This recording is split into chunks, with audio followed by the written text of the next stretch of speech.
Hi everybody, welcome to Watership Up, a video podcast about Netflix and BBC's Watership Down. Today we're going to talk about human interactions with animals and the way in which animals perceive us and portray us in the show about rabbits that is actually about hares, Watership Down. We're going to talk about how we affect them without even thinking about it, the original series because this is a remake, how society is used to personify the animals, and some other good stuff. Okay, here goes Watership Down, more like Watership Up, because this show is a light to decent 6. In terms of how humans are portrayed in the show, humans are portrayed as a very egocentric bunch. You can tell, in the one scene where they go to get Clover and the other does out of the cage, the humans are constantly talking about there's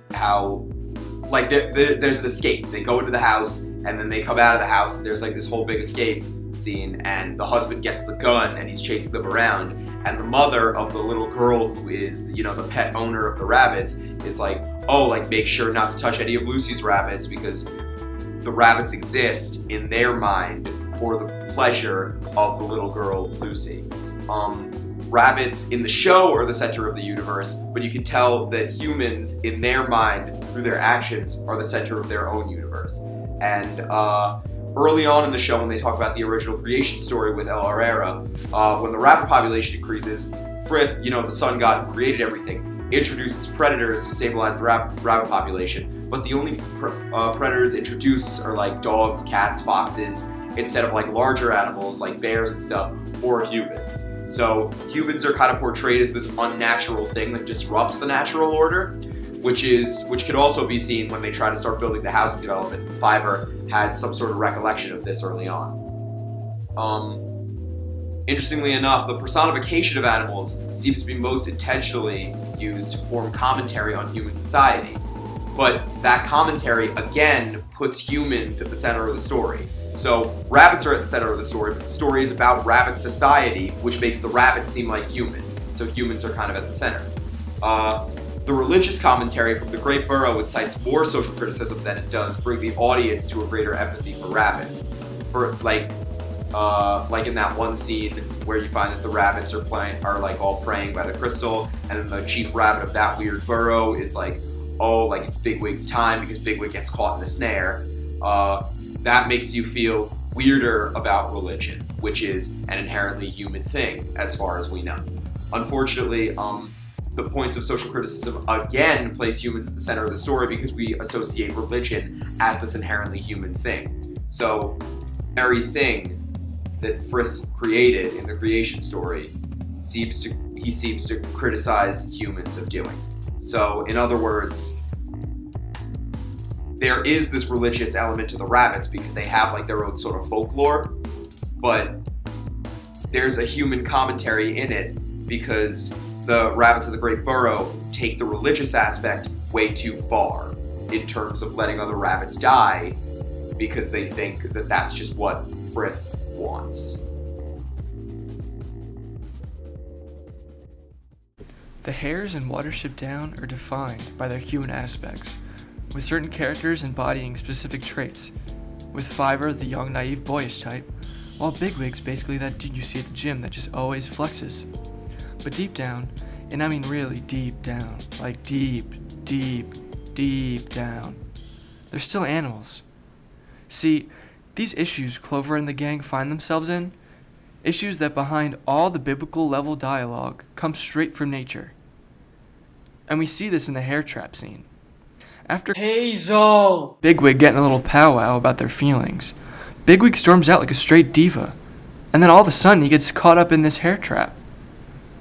Now from what we've seen from Bigwig so far, his character seems set to rationally find a way out, but like a total badass. But instead, this Bigwig dude goes full bunny and just gives into the trap's trick, which is to lead the hare, or doe, whatever your gender is, whatever you prefer, to suffocating him or herself to R.I.P. Rest in pieces. And that's just one of the more direct instances that really just hit you over the head with these animal-like tendencies. If you want another one, that chase scene where the car pulls up, Clover knows not to look at the headlights and tells others not to do that. But lo and behold, One buddy just can't help himself and takes a gander. It's like no matter how hard they try to be people, they're still like that donkey from Family Guy, and that they're still animals. No, it was a huge movie. It was the lead. No. But these animalistic instincts don't only come in short bursts within the series, but actually serve to move the plot forward. Towards episode 3, the gang make it to the titular down, but they have no lady friends to flex on, or, as they're called in England, does, to show off to. And basically, every major moment after that, from the real complicated plan that just backfires to the main guy literally taking a bullet for the team, is all based on Clover and the Kings just trying to mingle with some singles. It's here where putting the human soul into these hairs that really makes Watership Down work, and that it's basically people being animals. Take Zootopia, for instance. The movie takes the human-like animals and throws them into situations that are definitely rooted within today's society. And yes, that's another can of worms in itself, but I don't eat worms, so I'll just put that away.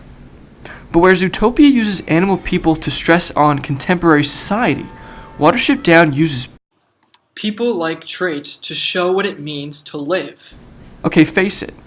One of the big pieces in life is to reproduce. And this isn't your 5th grade health class, so I am not going to talk about that right now. Please just talk to your mom. But as a living thing, we humans aren't alone in our quest to keep our species going. So hares goad this dilemma, too. And our buddies in Watership Down are no different.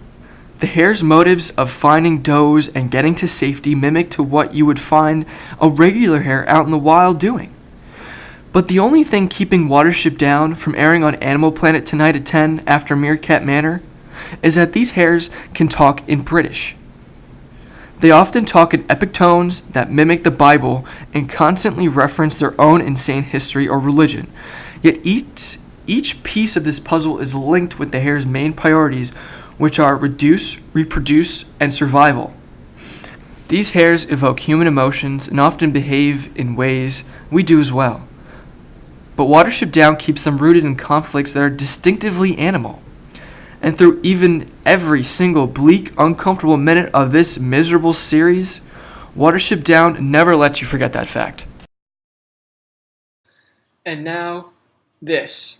The Netflix remake of Watership Down is far less gruesome and graphic than the original novel from 1972 and film from 1978. In the original 1978 film, there are 42 bunny deaths resulting from humans for reasons such as being gassed by land developers, hit by a train, shot, or caught in a snare, compared to Netflix's series where there are only 8 deaths that are caused by humans. In the original film, there are 63 on-screen deaths. That's 7 bunnies for every 10 minutes. In the new Netflix remake, there are 14 on-screen deaths. That's 1 bunny per every 14 minutes. That's a 350% decrease in deaths from the film to the series. This is done for numerous reasons, including the fact that there are so many advocates for animal rights and equality, and honestly, the Netflix show wouldn't get as many viewers if it was as disturbing as the original, and they definitely want to reach a large audience. The original features scenes of rabbits ripping apart each other with an immense amount of bloodshed. Although the film is based on human interactions, such as the portrayal of humans through these animals and the connections we have to the animal world, the series couldn't show the explicit brutality without an immense amount of backlash like the 1972 version received. The original film's rabbits are actually based on World War II officers, which just proves that these rabbits are supposed to symbolize the human world. But since ethics have changed since the 70s, many societies view animals in a better light. Non-cruelty protests have made way since the 70s, including campaigns such as PETA, which is an animal rights organization. In an article written by PETA, Why Rabbits Need Your Help More Than Any Other Animal, it states and shows articles stating that rabbits are more abused than any other animal. They're used for testing. They put dishwashing liquid in their eyes and other products to make sure it's safe for humans. They also strip fur off rabbits while they're still alive, and how they're slaughtered is just by slitting their neck and they're hung upside down. So in an article written by Elisa Mullins, She states that Richard Adams' classic novel, Watership Down, about a rabbit's family's struggle to survive in the face of adversity and threats from cruel humans, undoubtedly inspired countless children to become animal rights activists. But that was just a small part of his efforts to raise awareness about the plight of animals. Adams, who passed away on Christmas Eve, was a lifelong defender of animal rights, dating back to his own childhood. When he saw a man pushing a cart loaded with dead rabbits down the street, it made me realize in an instant that the rabbits were viewed as things and that it was only a baby's world that they were not, he said.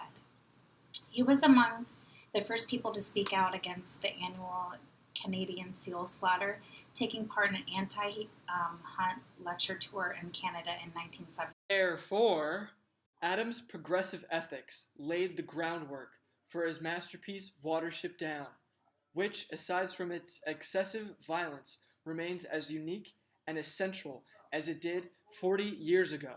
Alright, guys, so we just want to make one last point for this podcast.